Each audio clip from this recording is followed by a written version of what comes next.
Hey folks, Jan Morgan here. I'm at Texas D Ranch with my best friend Deanie, and we were getting ready to feed the horses, and we just decided we are still mad.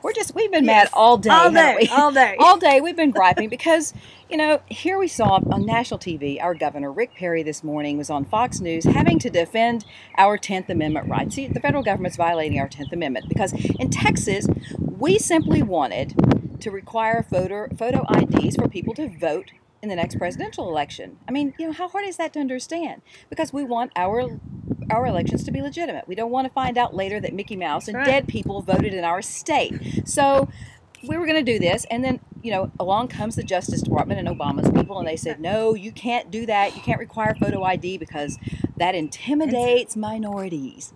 So here we are, and Deanie and I were about to feed the horses, and it made us think about something. She reminded me of this, that even, okay, look folks, in Texas, even a horse has to have a photo ID to be in a horse show. That's right. I show American quarter horses in the sport of cutting, and when I show up at the arena, I must present American quarter horse papers on this animal, as well as on the back of it. Hey, photo ID. Guess what? That lets them know that the horse I have entered is the horse in question. That's right. So if a horse, you know, the bottom line is this, folks.